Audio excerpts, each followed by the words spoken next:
Quarterback conversation in Brown's camp centered on Shedeur Sanders, his rise, his setbacks, and the controversy surrounding his usage. But now, a new twist has emerged. Dillon Gabriel, once thought to be a quiet backup option, is suddenly at the center of league-wide speculation. Sources indicate that both the Detroit Lions and the Dallas Cowboys have begun showing interest in the young quarterback, a sign that his value on the open market may be higher than Cleveland anticipated.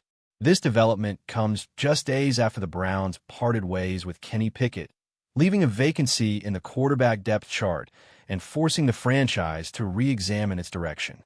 With Gabriel drawing outside attention, all eyes naturally shift back to Sanders.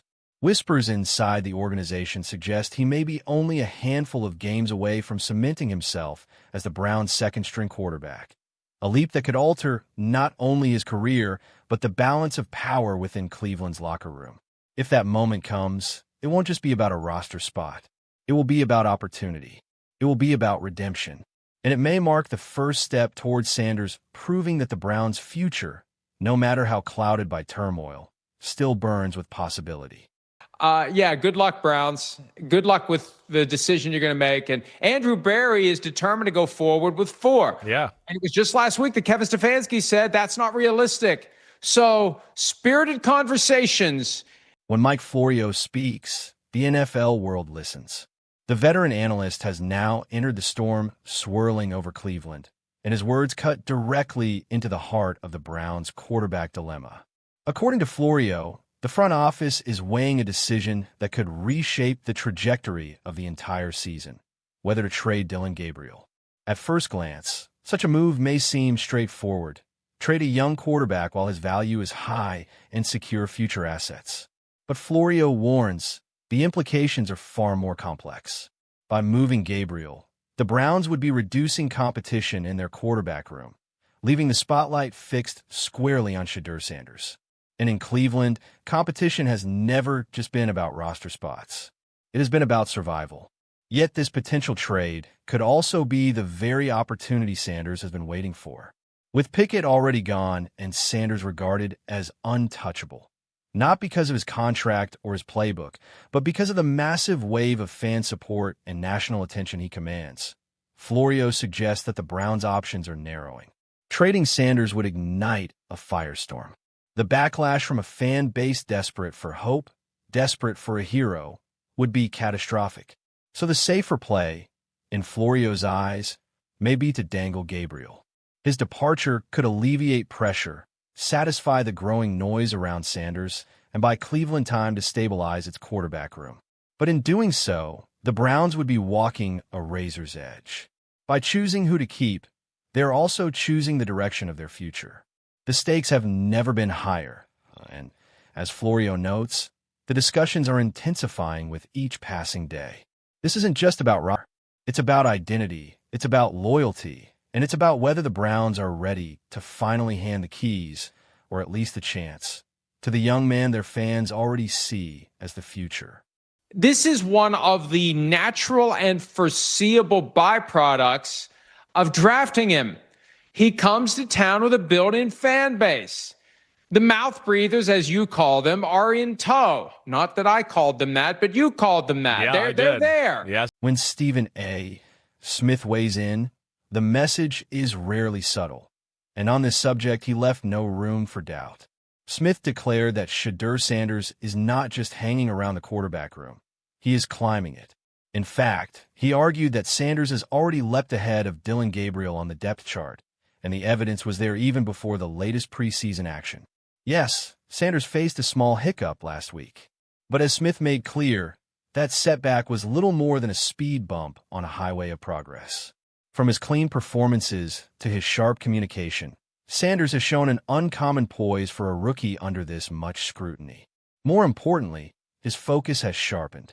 According to Smith, the Browns themselves recognize what is happening, and they are quietly counting on Sanders to continue growing into not just a backup, but an influential presence in their locker room. What makes this all the more remarkable is the pace of the change. Smith emphasized how quickly the narrative has shifted.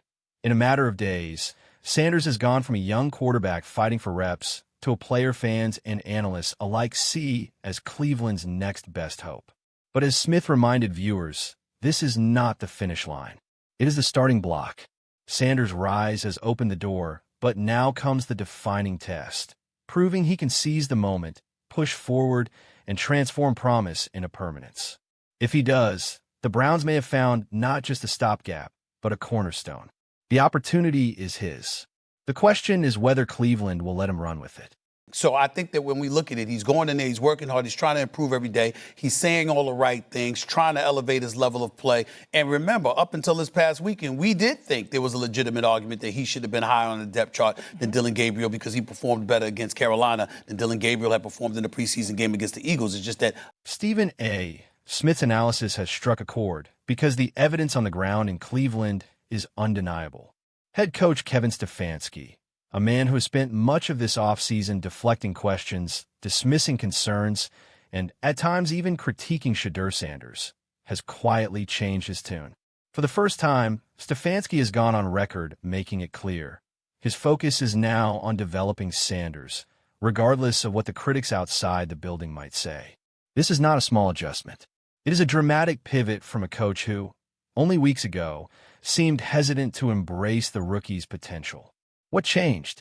The answer may lie in the shifting landscape of Cleveland's quarterback room. With Kenny Pickett shipped out, the balance of power has shifted, and suddenly Sanders finds himself back in the spotlight. The timing is critical. Stefanski's renewed commitment arrives at a moment when Sanders is beginning to showcase what separates him from the competition. His physical presence, his command in the huddle, and a natural charisma that teammates respond to. These intangibles, combined with steady performance, are giving him an edge over Dillon Gabriel, whose path forward may now depend as much on trade rumors as on actual snaps. For Sanders, this marks more than just a change in coaching philosophy. It is a rare and valuable opportunity, a head coach not just tolerating his presence, but investing in his growth. And in Cleveland, where quarterbacks have come and gone like the seasons, that kind of belief could be the difference between being forgotten and becoming the future. I don't concern myself with outside type of things, but I'm committed to his development, just like all of our rookies. So we'll continue to focus on getting our guys better, and that's what we'll stay committed to, and that's what's important to me. The debate around Cleveland's quarterback depth chart has only intensified as more analysts weigh in, and the consensus forming is hard to ignore. The question is no longer just about performance, but about physical limitations and what they mean for Dillon Gabriel's future in the NFL.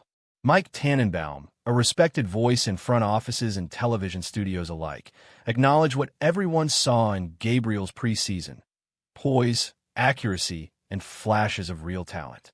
But then came the caveat. Tannenbaum noted that while Gabriel's skill set is commendable, his size, or lack thereof, is an obstacle that history has shown can be difficult to overcome at the professional level. In a league where pocket sightlines and durability are unforgiving, Gabriel's height could prove to be the very thing that costs him the QB2 role in Cleveland, perhaps accelerating the likelihood of him being moved to another team. Nick Wright echoed those concerns, taking the conversation a step further. He recognized Gabriel's raw talent and undeniable competitive spirit, but he didn't mince words when it came to the glaring issue. Size, Wright stressed, is not something that can be coached away, nor can it be hidden in the NFL trenches.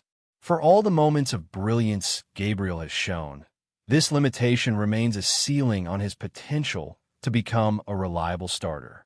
And then comes the contrast: Shedeur Sanders. Bigger, stronger, more naturally equipped for the long grind of NFL football, Sanders' physical presence and upside create a striking gap between the two quarterbacks. In head-to-head comparisons, the narrative grows sharper. Gabriel may be polished, but Sanders has the tools.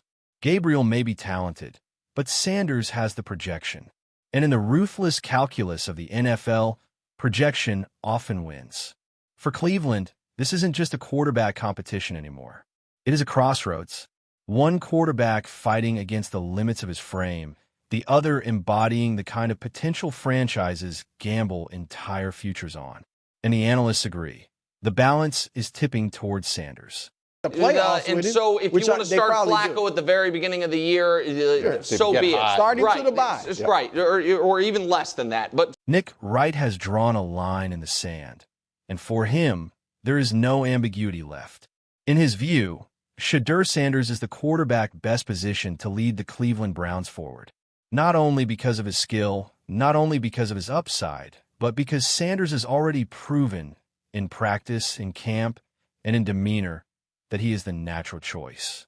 Wright stressed that even if Sanders hadn't delivered extraordinary performances so far, his mere potential, his aura, and his presence in the locker room would have made him a leader by default. But the reality is, Sanders hasn't just been promising. He has been producing. Training camp numbers, often dismissed as incomplete, tell a story that is hard to deny. Completion percentage, decision-making under pressure, command of the offense, and accuracy. In nearly every key category, Sanders has outshined Dillon Gabriel and every other contender for the role. What stood out most to Wright was not just the highs, but the consistency.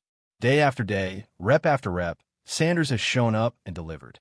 That reliability, in a league defined by volatility, has cemented him as a steadying force. And the more consistent Sanders becomes, the more unstable Gabriel's future looks. The writing on the wall is growing clearer. If the Browns want to solidify direction and avoid a quarterback controversy spiraling out of control, the most logical outcome may be to move Gabriel elsewhere. Because as Sanders continues to climb, continues to prove, and continues to embody the future, one truth is becoming undeniable. Cleveland already has their leader. Yeah. And the fact that whatever those training camp stats are worth, and maybe it's next to nothing, it's not nothing, and it's not 0% that they're worth. And every time we show him, he's at least in line with everybody. And so I just think generally better. I think there is. In conclusion, the quarterback battle in Cleveland has transformed into one of the most compelling storylines of this NFL season. What began as a three-way shuffle with Kenny Pickett, Dillon Gabriel, and Shedeur Sanders has now distilled into a head-to-head clash between Gabriel and Sanders, two young quarterbacks whose paths could not look more different. The rumors surrounding Gabriel's potential trade have only added fuel to the while his talent and preseason flashes of brilliance are undeniable. Questions about his long-term viability remain. Analysts like Mike Florio, Stephen A. Smith, and Nick Wright have all circled back to the same concern: Gabriel's size. In a league where durability and field vision are unforgiving, height becomes more than a number. It becomes a ceiling. And for Gabriel, that limitation could very well dictate his city where his abilities might fit more naturally. Meanwhile, Sanders' rise has been steady, deliberate, and impossible to ignore. Day after day, camp after camp, he has demonstrated not just skill, but resilience and focus. His ability to execute under pressure, to communicate clearly, and to maintain consistency has separated him. From the pack. What's more,